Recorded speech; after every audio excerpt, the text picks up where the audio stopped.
Well, hey everyone, my name is Nathan Jones, and if you're new here, welcome. I like to talk about all things movies, specifically Blu-rays, and it has been a couple of weeks since I've had a film journey.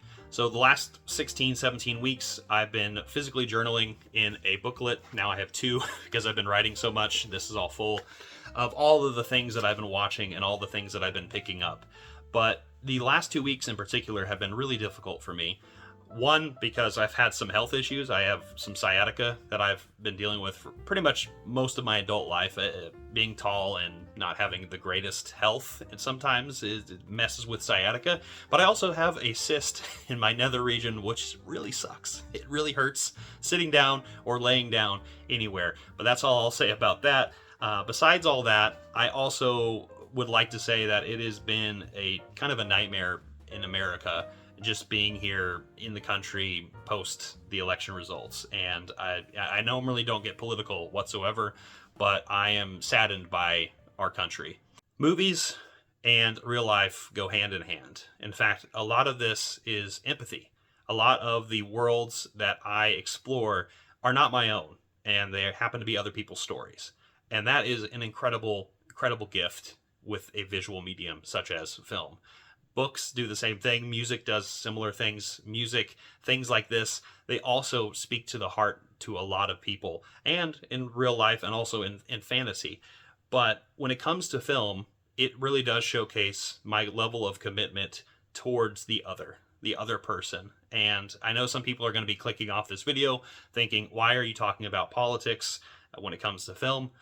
But it really is important. And the next 4 years, I hope I'm wrong about the world, and I just want to wish everybody who is a friend of mine and everybody who is supportive of others outside of themselves get the help that they need and the support that they need.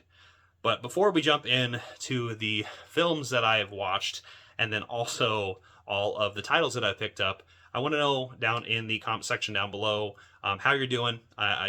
Tell me what you're watching. Obviously, this is a film channel. We talk about movies, but at the same time, the real world exists, and I want people to be okay. So besides that, let's jump into what I watched for October. I'm going to be ranking those films, which is, I know it's a couple weeks out, but again, I've been dealing with this pain, this physical pain for a second now. And there's also been a couple of sales. So let's actually jump into the sales first. That way I can kind of showcase some of the things that I picked up. And then I'm sure some people who don't want to watch me talk about all the movies that I've watched, because I watch movies, by the way, and I talk about that too. I know there's some people who think I just pick things up to just show them off, which is not the case whatsoever, because I've been exploring all of the things that I've picked up in just due time. There's not enough time in the world. So let's jump into the titles that I picked up. There's been a Barnes & Noble sale going on from 50% off on Criterion, and some Kino Lorber titles, which I didn't pick up any Kino titles. And then there's also been a Powerhouse Indicator sale that I got some titles from that too. So let's jump into the films that I picked up. All right, so let's first jump into some familiar territory. I actually only picked up 3 titles so far from the Criterion sale from Barnes & Noble. A few weeks back, I did pick up a few things from a flash sale that happened, but I did get some new films here, and they're all 4Ks actually, of different films, and 2 of them I have not seen, and 1 of them that I have seen, and is an upgrade to 4K. So let's talk about the first 2 that I haven't seen, 2 films that I've been wanting to watch for a second.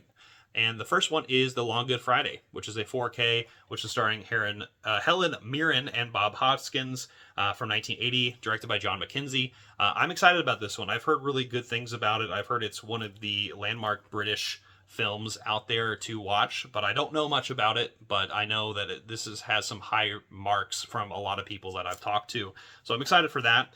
Another film, a classic film that I've been wanting to watch from one of the best film years of all time, 1939. It is The Roaring Twenties from Raoul Walsh.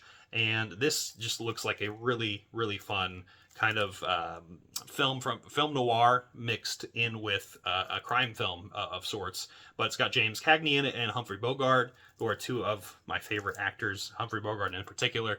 But yeah, this is going to be exciting to watch. And then the last film that I picked up for the sale is a upgrade to 4K that I've actually looked into a little bit just to make sure. I'm like, is this something I can do? And it is Akira Kurosawa's Dreams, which I adore Kurosawa's last film, which is vignettes of some dreamlike sequences that he's had himself, mixed in with his visual, I guess filmography, right? And the things that he can, transform and make it, come to life, even if it's fantasy. There's all sorts of different types of vignettes, from some really playful and colorful ones to some really damning and darkened ones that have affected him in his life. So I'm excited to jump back into this world and also just watch it in 4K, because I've heard this upgrade is spectacular. So yeah, these are the things that I picked up from Criterion at Barnes & Noble. Let me know in the comment section down below what you picked up during the sale so far. And the next sale haul I have are some Indicator titles. In fact, Indicator has been one of my favorites for a long time, and I'm actually continuing to build my collection. I just need to get to watching a lot of their titles. I've seen a lot of their box sets, and you can see them up here. I've seen a lot of the Hammer box sets, some of the Noir sets.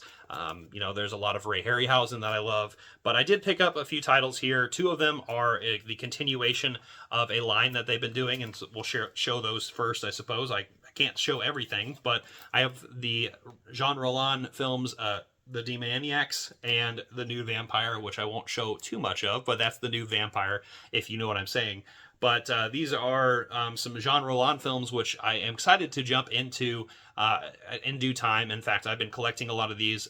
There's a lot of my friends that are really big fans of this director, and I definitely trust their opinion. So I know that going into this, after watching a lot of the horror films that I'm going to be covering later on in this episode, I know these are going to be right up my alley, and I'm going to enjoy them. And I like to blind buy a lot of that kind of stuff. So besides that, I did pick up a few other kind of horror titles, I suppose, from Powerhouse Indicator. One is an erotic horror film from Renato Polesi, and that is Black Magic Rites right here. This is a film that I've been keeping an eye on for a while, but I never got around to picking it up. I think around the time that this came out, it was a film that I wasn't really buying movies actually at the time, so definitely wanted to pick this one up. I almost got it actually over in the UK myself. And another film that came out very similar to around this time, from 1971, a Giallo film that I've heard very high marks on, is Cold Eyes of Fear.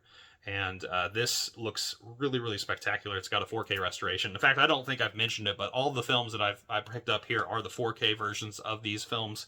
So it's going to be exciting to jump into this. But out of all the films that I have right here, I've heard this is the one that is like a classic.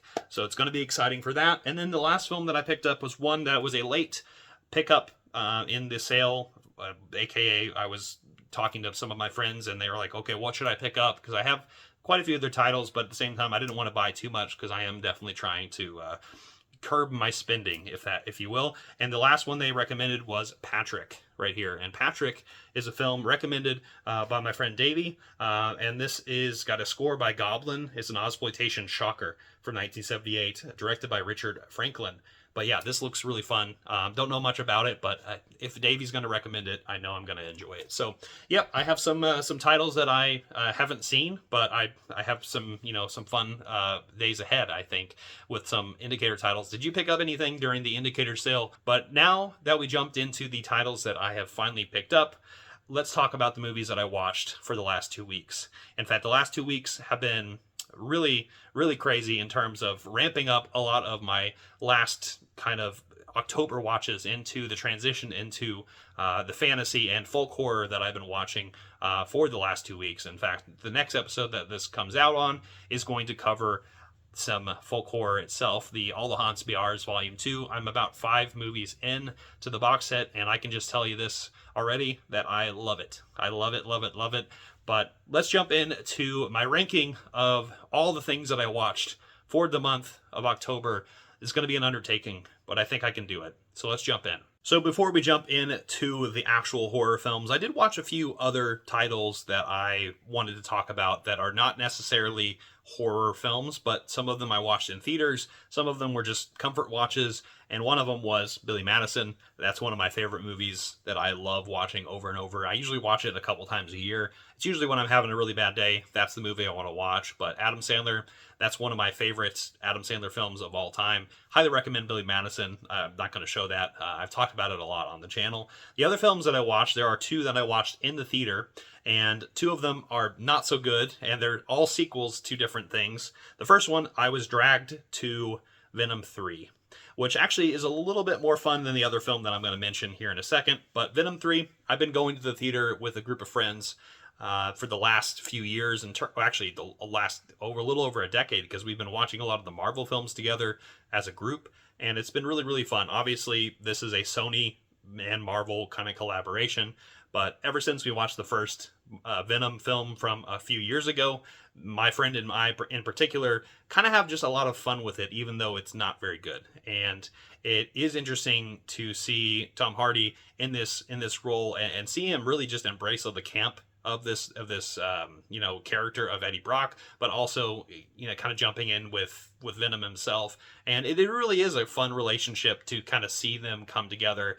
Venom 2 is worse than this movie, but I will say Venom 3 definitely is not necessarily anything you need to go watch, but is definitely a film about friendship, about leaving something behind, and this legacy of this really weird relationship between these two characters, but also at the same time this weird relationship, I feel like, as an audience member and watching this weird collaboration of Sony and Marvel, and seeing that kind of combination. It's a strange one. There's some pull on your heartstrings kind of moments, but at the same time, it's not necessarily anything to go home about. Definitely more like a 2.5 out of 5. It's just an average movie. Now, the film that I liked a lot less than that movie is another sequel, and that is Joker 2, Folie à Deux. The first time I watched Joker, I wanted to enjoy it. In fact, I enjoy parts of it. I will say there are a lot of elements of that movie that I enjoy, but being a fan of Scorsese, being a fan of King of Comedy and Taxi Driver, I can just see way too many writings on the wall of this reimagining of this DC villain, as Joaquin Phoenix really encompasses that character. And honestly, the Joker in general has taken on this personification, I feel like, from a lot of different people online, and then also just in the real world, that I don't really like, and kind of glorifying him in a way, just being like the weirdo that embraces a lot of this stuff. And so there's some negative aspects of it, despite it being a good film. I think it is a good film, but at the same time, a lot of the connotation that I have with it kind of makes it negative. Now let's jump into the second film, which is definitely a really weird step into a different direction. We have Lady Gaga, who is now Harley Quinn in this story. We also see, Joaquin Phoenix coming back, kind of just more muted, and definitely a lot more subtle and sedated in the role that he was in before, as he's in prison right now and he meets Harley Quinn, who is Lady Gaga's character. It's also a musical of sorts. It definitely tries to pull in some Singing in the Rain moments, some Umbrellas of Cherbourg. There's a lot of different kind of moments in here, but at the same time, the tone is really off, because it also turns into a court procedural, but is definitely not that interesting, because a lot of the things going on are not necessarily taking the story anywhere, because I feel like this movie doesn't know what tone it wants to be, because it's in one way it's definitely trying to continue on that story from the first movie. It has some musical moments that are interesting, Lady Gaga definitely being the best part of that film, or at least those parts. And then, because I will say Joaquin Phoenix is not necessarily the best singer in here, even though I love him in Walk the Line. Obviously, he's a good singer and can be if he wants to be. But besides that, I would say the only positive thing about this movie is visually. I think visually it looks terrific. This is a really well-shot film, and it looks gorgeous. But at the same time, that's not really going to entice me to say this is a good movie. For me, another one that's probably a 1.5 or a 2 out of 5. It's just something that I don't recommend people watch. There are some of my friends who really enjoy it. But overall, I watched this in the theater with that same group of friends that I watched Venom 3 with, and we definitely had a much better time with Venom, because that the camp is definitely there for a reason. But those are the two films I watched in the movie theaters. I should have watched some really good movies instead, but I didn't. Now, before we jump into the 31 Days of Halloween, which I watched more than 31 films, here we are. I have two films I want to cover that I watched near the end of Halloween. Actually, I think the last 2 days of October, I watched these films, and these are considered classics for me. These are rewatches. There's a couple of rewatches here I'm going to be ranking. Not very many at all. Most of them are all new films that I watched, but I do want to cover two films real quick. Two of my favorite classic films that speak a lot about me, and one of them is actually on my shirt. It's The Witch. And then I also have The Thing. John Carpenter's The Thing, Robert Eggers' The Witch. So let's talk about The Thing first, which I think is probably the greatest horror film of all time. The best atmosphere, the best music, practical effects, general, dreadful horror of not trusting anybody around them. I'm sure a lot of people have talked about this movie quite a bit, and I have too on this channel. It's definitely one of my favorite films of all time, and this 4K looks absolutely stunning. So if you can get the chance to pick up this one or just the normal 4K, that is a really terrific release, and it definitely never has looked better before or sounded better either. But I have a lot of different versions of this film, but this is a 5 out of 5 John Carpenter film. It really does have the dread, the atmosphere, and it gets better every time I rewatch it. And showing people this movie is always a treat as well. Now, the other film that I have is one that I have on my shirt. It is The Witch. And this Second Sight 4K is the edition to get. Obviously, this is the limited edition, which is sold out, which I think there is a standard version of that still from Second Sight. But there is a 4K, and there's also a normal Blu-ray of this. There's definitely various versions of the film, but this is definitely the best it's ever looked and the best it's ever sounded.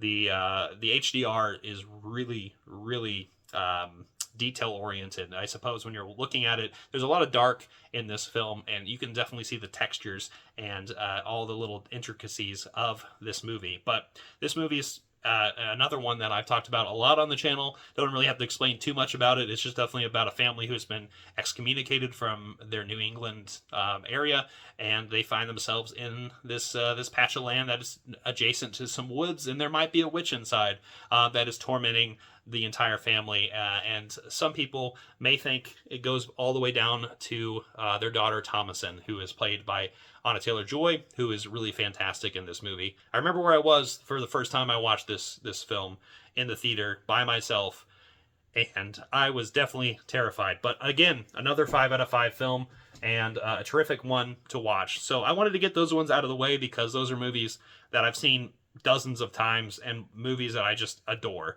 So let's jump backwards into the 31 Days of Halloween. All right, so the first film is Frontiers, and this is a movie that I wish I liked a little bit more than when I watched it. So this is actually another film from Second Sight, one where I think is available if you want to pick it up. I definitely, maybe, spoiler alert, this is why it's at the bottom of the list, but not necessarily my favorite. This movie is an interesting concept about a group of people who are leaving this really crazy opening sequence where their city is pretty much being destroyed and rioted, and something's going on, but you don't necessarily get too much of that detail as they escape to the countryside. They run into this family at this inn, and they're a little bit more than meets the eye. It definitely has some Texas Chainsaw Massacre-like tendencies with this family. But the reason I don't like this movie that much, besides the fact that it is very over-the-top and gore, and that's a lot of fun, but that's not necessarily my biggest gripe. My gripe is the camera work. It is way too frenetic. It is jumping all over the place.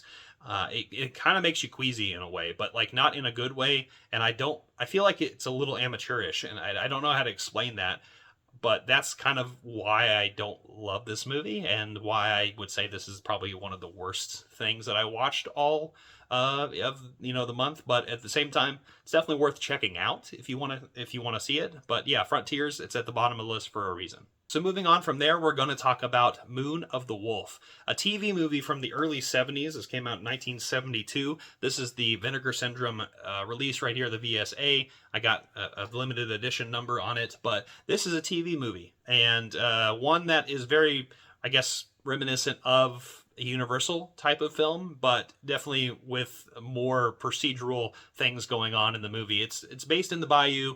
It's a werewolf story, of course. It's more like the Wolfman. You can kind of tell by the art, which this artwork, by the way, is gorgeous. Can't, deny that.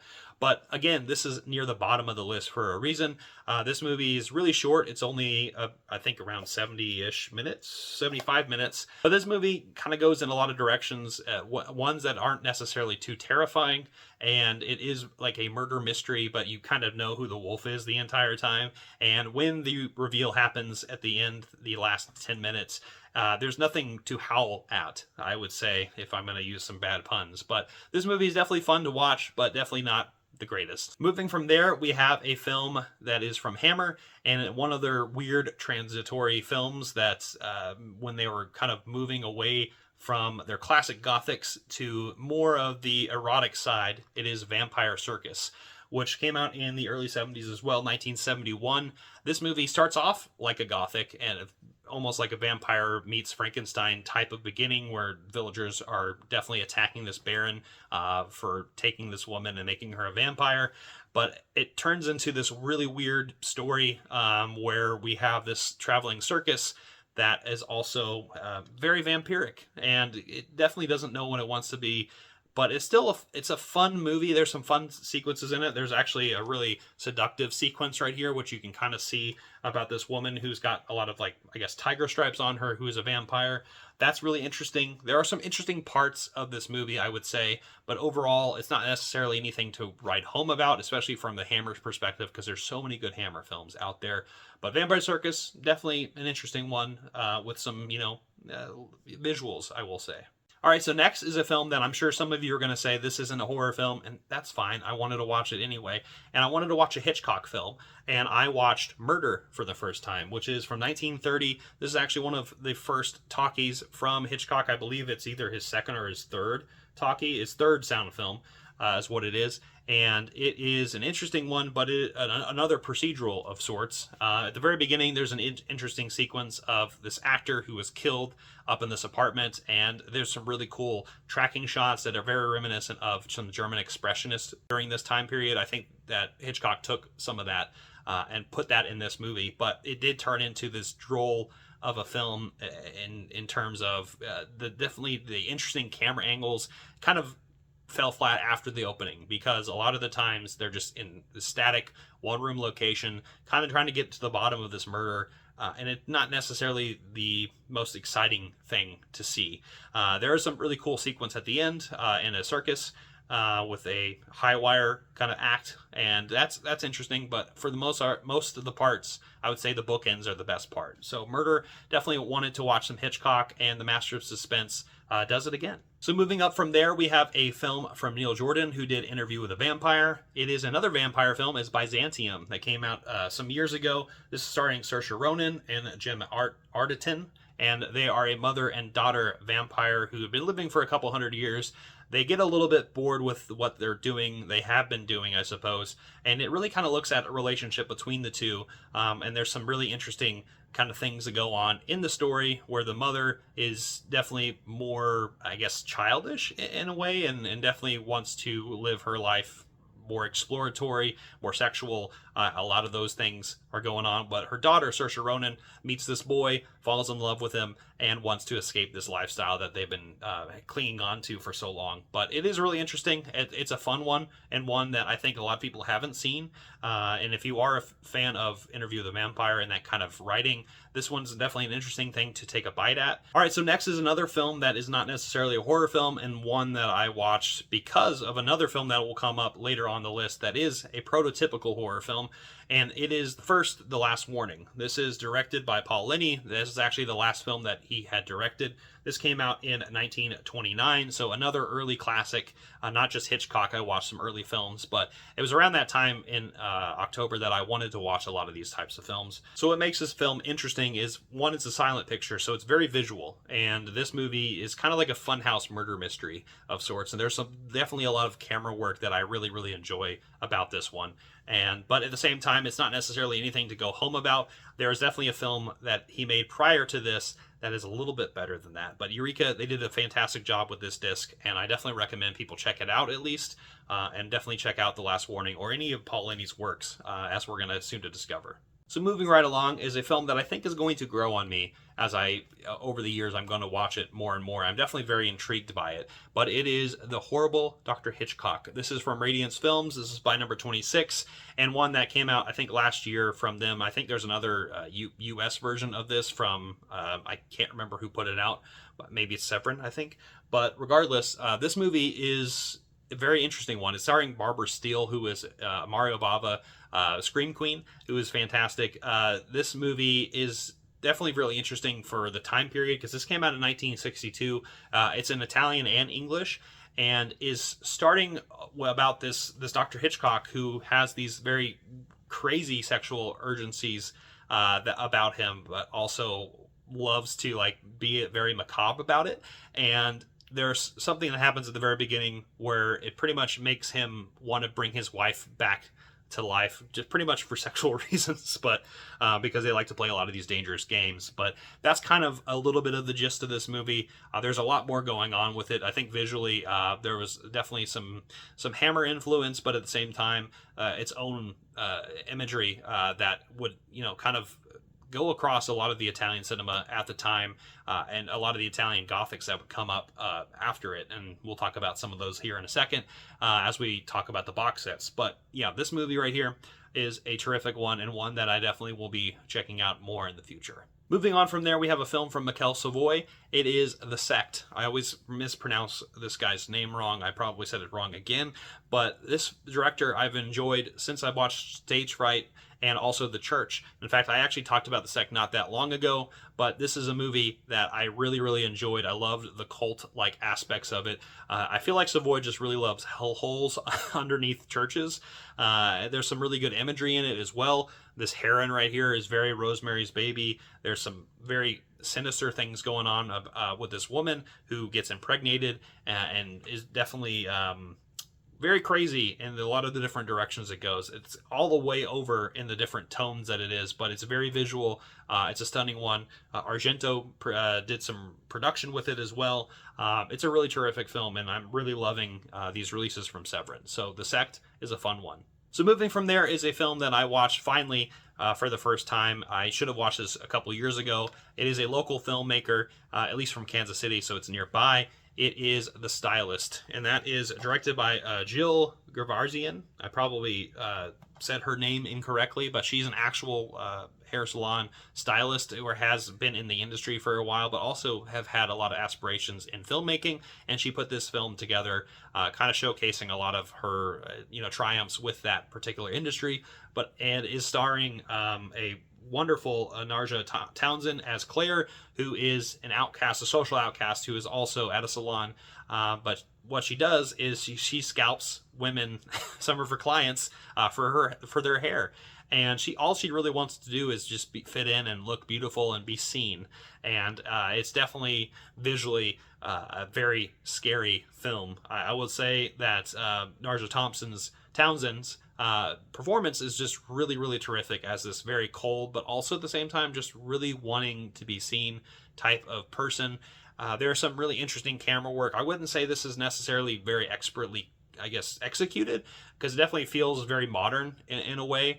But at the same time, a lot of the scares and a lot of the almost, moments where you almost kick yourself out of reality are really interesting. And there's some really cool gory effects here as well. Jill did a really fantastic job with this movie, and I definitely recommend people check it out. Arrow Video put this out, commissioned it, and it looks terrific. So moving from there, we have a film from Sergio Martino, one that I have a set that I just recently picked up, and there's two films that I really, really enjoyed, and we'll talk about the other one here in a bit. I still haven't seen the third film, but the first one in the set is The Case of the Scorpion's Tail, which came out in the early 70s and is quite an interesting one. This one is a very international picture because it jumps around in a lot of different locales in Europe.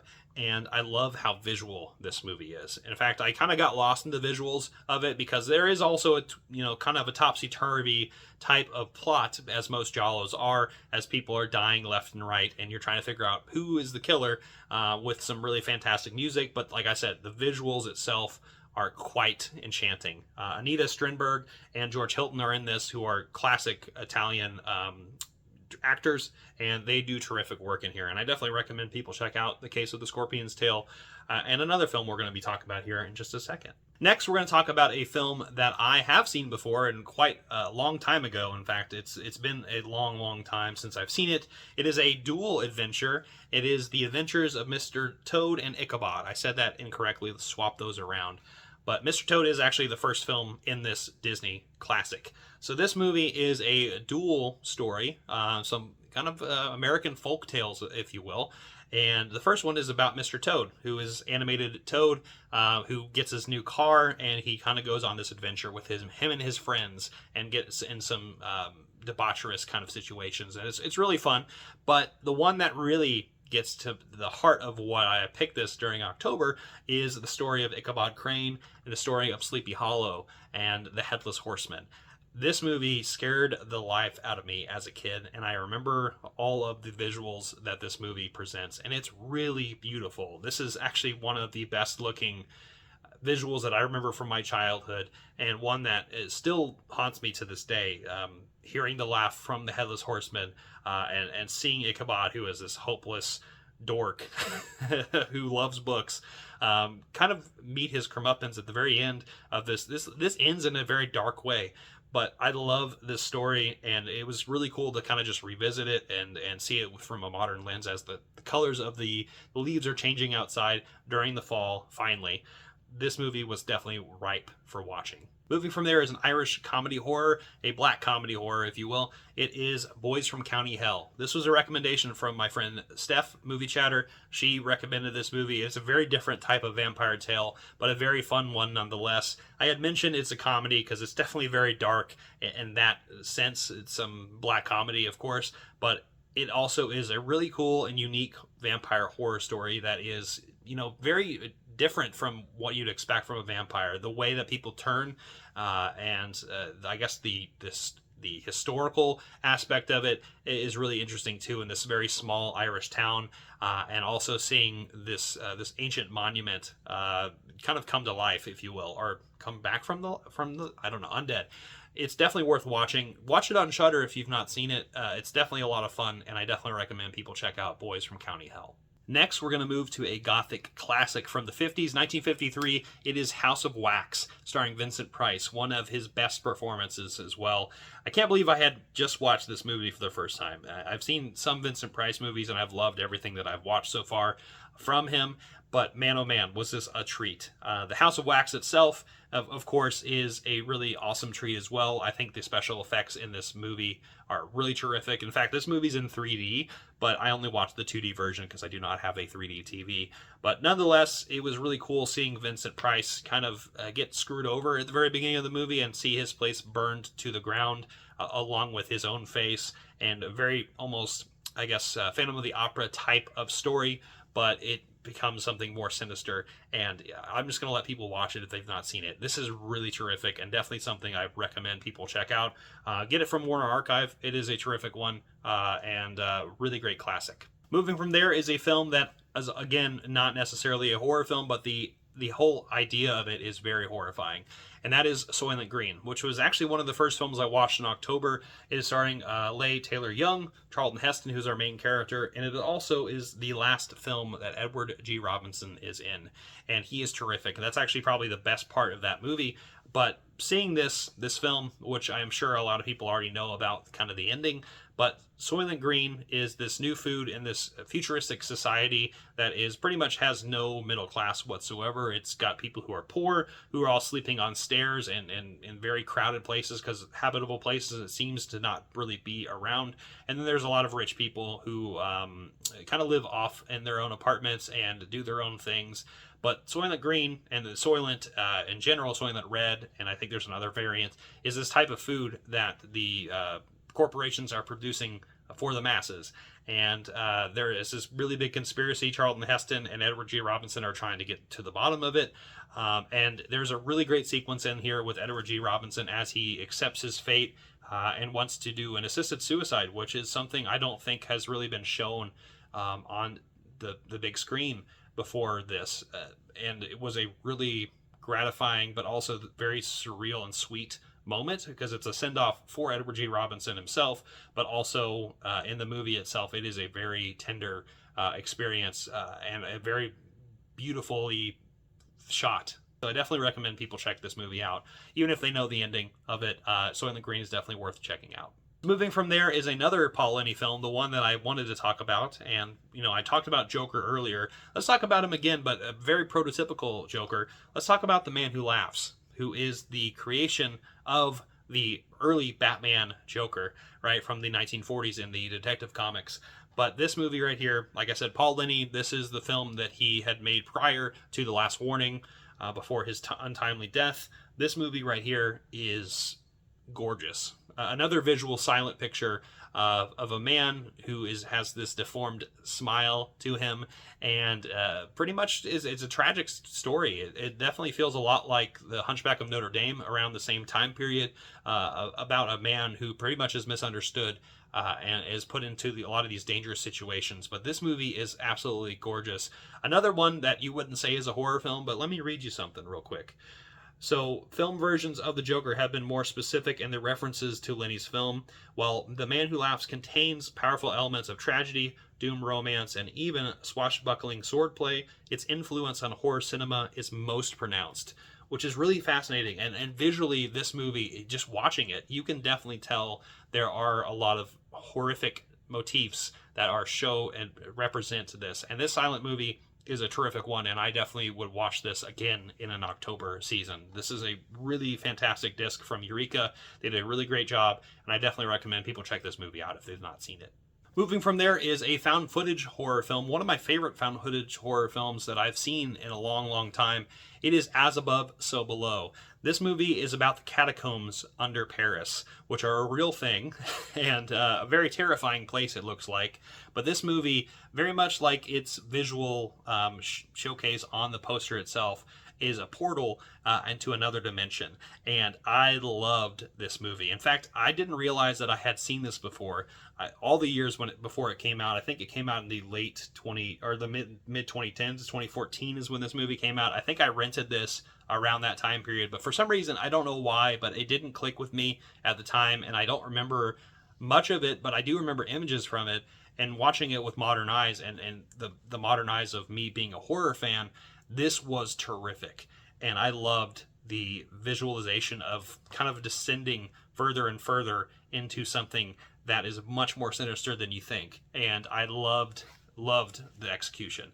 So yeah, As Above, So Below. I'm not going to explain too much about it, but definitely check it out. It's a visual treat. It'll disorient you for sure. Moving right along to another classic film. This is from 1956. It is a studio film, one that I really, really fell in love with. In fact, I was hooked to just the story itself and seeing this little girl be this demented monster. It is The Bad Seed, starring Rhoda, who is played by Patty McCormack, this is I think her first role, which is terrifying because she was this horrible, I mean, just like as the title suggests, she is a bad seed. She is this little girl who is all, dolled up and definitely, presenting herself as this sweetheart. But sinisterly, she does not want to share the limelight. She is very selfish, wants to get things her way, and will do anything in her path to do that. And this is terrific, not just with her, but it also has Nancy Kelly, who is her mother, Christine, and it's pretty much between them two that are the main characters in this movie. But there is also quite a bit of other great characters. Henry Jones is terrific as a groundskeeper, and we also have Ellen Eckhart as well, Evelyn Varden. There's just so many people in this movie that are terrific. There's a very small cast, but this is mostly in one location, but it is a terrific look into the minds of something that is very, very off. And I loved the script on this a lot.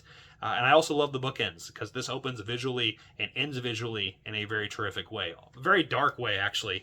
Definitely recommend checking out The Bad Seed. Next is another classic that I haven't seen in a long, long time. It is one that takes me back and probably should be watching in November because it's the halfway point of this movie. But it is The Nightmare Before Christmas. Another rewatch, just like Ichabod Crane and Mr. Toad. This movie is a fun Disney, I guess, classic from Tim Burton, in the minds of Tim Burton. This is a movie that I'm sure a lot of people have seen. I used to hate this movie, which is weird thinking about it now, but I've embraced Halloween and I've embraced Christmas, and I just love the holidays in general. So this is probably another movie I'm going to watch in December just to have for fun. But it's fun to sing the songs, especially with my coworkers. That's actually the reason I watched this movie, is because my coworkers were listening to the soundtrack of this, and I just happened to put this on. So that's why it's also in this list. Next is the other Sergio Martino film that I watched, and that is Your Vice is a Locked Room and Only I Have the Key, which is a very long title. But this is the movie, another Anita Strindberg, but it has Edwin Finnick, who is gorgeous in here. It also has Luigi Pastilli. This movie was a recommendation from my buddy Sam. He watched this Giallo and said this is one of the best Giallos he had ever seen, and I cannot say that enough. This is a movie that has a lot of twists and turns, the most twists and turns that I've seen in any Giallo, in the best way possible, because I did not see what was coming with it. But I loved this movie. This is actually based on a classic tale, The Black Cat, from Edgar Allan Poe. But yeah, this is just a terrific Giallo film. In fact, I'm kind of getting in the mood for that, but obviously I'm in the folk horror mood right now. So I think I'm probably going to rewatch this soon when I get in a Giallo kick. And this is a terrific get, and definitely one that I want to recommend enough to a lot of people. This is actually one of the best twists and turns Giallo there is. Check out Your Vice is a Locked Room and Only I Have the Key. A movie that I have seen before, but I finally got the physical disc of it, and I really, really enjoyed it. It's a modern film. It is Haunt, talking about haunted houses, and a very scary haunted house at that, about a group of kids who get this invitation to this haunted house in the middle of nowhere. They have to sign this waiver, which should be the first red flag. Besides that, being really, really creepy, there are something a little bit more sinister going on behind the masks. And that's all I'll say about this movie, but this is a really fun haunted house film, but also I feel like this movie is going to be a classic later on as we continue. This is actually made by two directors, I believe. It's Scott Beck and Brian Woods. And yeah, this movie came out in 2019, and I definitely recommend. I can't wait to see what these guys do next, honestly, because this movie was terrific. Didn't expect the way it was going to go. It's got some really good slashing and hacking, and there's some really cool kills in here, some really good tension. And yeah, again, you won't see me in a haunted house after watching this. Next is an Argento film, one that I am really glad that I finally watched, and because I've had it on my shelf for too long. But this is from Synapse Films. It is a 4K of Phenomena, and this movie is terrific. It's got a really young Jennifer Connelly. This is right before she did Labyrinth, actually. But this movie is a really terrific visual feast of a film. Obviously, it's an Argento film, so you're going to have a good visual feast. Comes with the booklet and a poster, but here is the film itself. This movie is just really terrific. It also has Donald Pleasance in it, of Halloween, if you know him, as the good doctor, if you will. But this movie is about a young girl who is in this kind of cursed. It almost is like, it's weird because it's almost like a Giallo of sorts, but also this supernatural thing going on. And there's a lot of different things kind of going on in the background, but it's about this little girl who's in this all-girls school, and her time being on this very scary campus. And there's some really cool visuals going on. In fact, I kind of talk about it a little bit more early on in the month. But if you have more of my thoughts on it, definitely check it out there. But Phenomena is another film that I'm going to rewatch and just have a kick with. Moving from there is the best Hammer horror film that I watched all year, and that is Dr. Jekyll and Sister Hyde. This movie is a romp, and I didn't expect to go in the directions it does. It obviously is a Dr. Jekyll and Mr. Hyde story, but it is Dr. Jekyll and Sister Hyde. It has this gender kind of fluidity to it that I think is really terrific. In fact, this is starring two people in here that are just fantastic, Ralph Bates and Martine Beswick. And they both are really, really fascinating as these different characters who are playing the same side of a coin. Very lusty, but also at the very same time very sinister. and I love the different directions here of what this movie is trying to portray. And I think the thing that's most interesting is visually, it is a stunning film. It is very psychedelic, but also it's got that Hammer Gothic classic kind of to it. But at the same time, it jumps into these different territories that I have never seen before, kind of revealed on film. And I think it is a really forward-thinking film for its time, because this movie came out in 1971, and is just a gorgeous movie to kind of be kind of attracted to. Seeing how it unfolds is really interesting. I guess akin to what we're going to talk about later with Lady Frankenstein. This movie is just one of those films that I didn't expect to be so blown away by. But yeah, definitely check out Dr. Jekyll and Sister Hyde. It's one of the best Hammer films I've ever seen. So before we jump into the top 5, you may have realized that I haven't covered the box sets that I watched all of October. In fact, I watched 3 box sets, and those 3 box sets, I've actually decided, instead of going through them individually, because I kind of did that actually over the last few weeks, I kind of covered all of them in individual fashion, and if you want to check those out, definitely check out my thoughts on those. But I'm going to rank the box sets. I'm actually going to rank the box sets in terms of which one I like the least, all the way up to the most. And fun fact, I loved all these box sets. So even if I chose the last box set as the one that I like the least, there is definitely stuff about it that I love. And I just mentioned Lady Frankenstein, so might as well talk about the first box set, which is probably my least favorite of the bunch. It is the Danza Macabra Volume 1 set from Severin, which I'm excited to jump into. There's other ones right here, but these movies are really fun Italian Gothics that I think have a lot of longevity to them, and really just kind of reveal a very unique time period in Italian cinema, but also just in the horror genre. I think it's a really interesting take that the Italians do with the Gothic horror, and I really kind of enjoy that aspect of it. But I'm still fresh on this, and so, it's not necessarily a bad thing, but, it's definitely a box set definitely worth checking out. Now, the box set that I would say comes in second is another box set that has some terrific films. So the box set that came in second is Ju-on the Grudge Collection.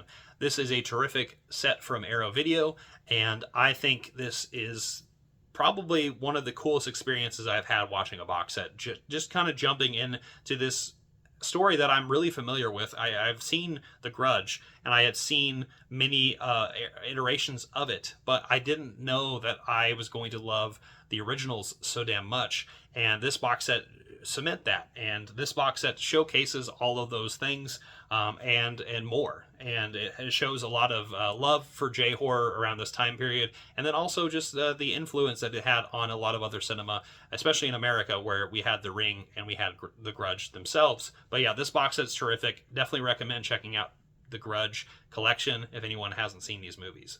And the box set that blew me away the most in this October season is the Mexico Macabra set from Indicator. This was terrific. I fell in love with this. This feels like some Saturday morning matinee films, but like with a warm, cozy blanket.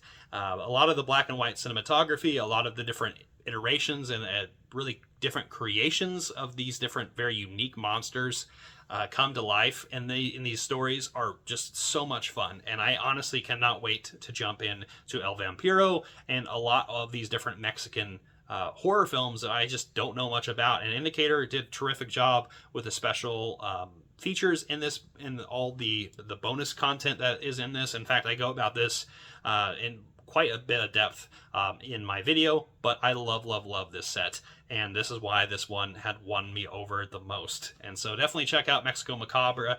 I don't know if this set is available by itself or just as a collection, but the individual titles are, so definitely check them out if you get yourself the chance to. And now we're talking about the top 5 films that I watched for the month of October. Let's start off with one that I actually have seen twice. I didn't realize it, but we're talking about When Evil Lurks.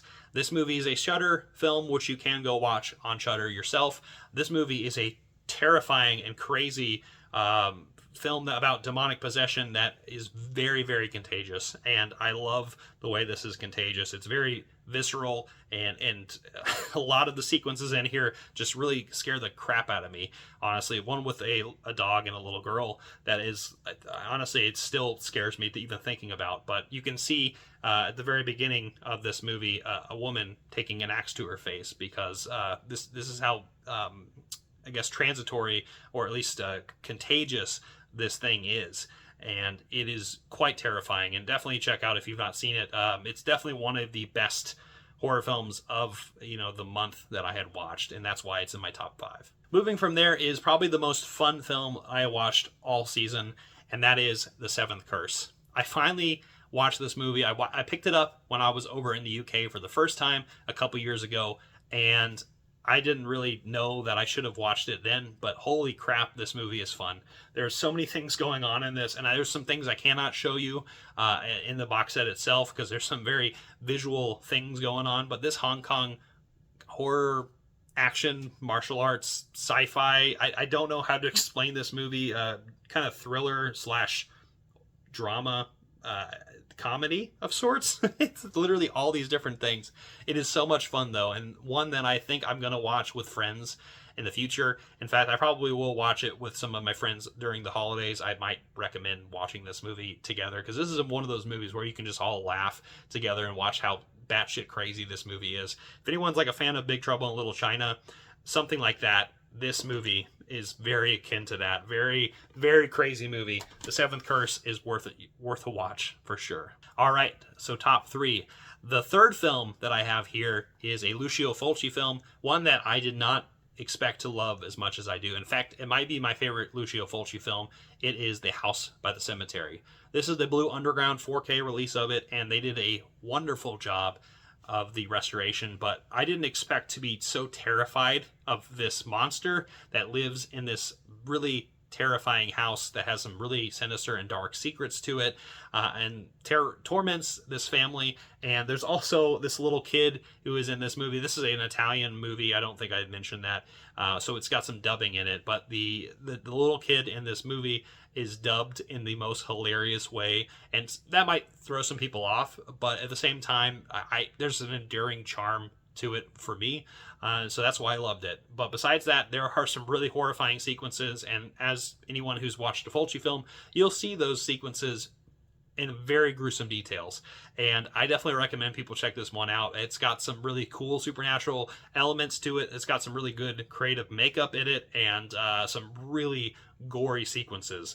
And this movie just was a delightful time, a delightfully horrifying time, one that I had a nightmare about. So that's why it's number 3, because nightmares for some reason are a good thing for me. I don't know. All right, so number 2 is a really close one. Number 1 and number 2 are really close. In fact, I watched them on the same day. I did a double feature of them, actually, and I talked about them at the beginning of the month, which I didn't expect to love as much as I did. But the first one is Perfect Blue from Satoshi Kon.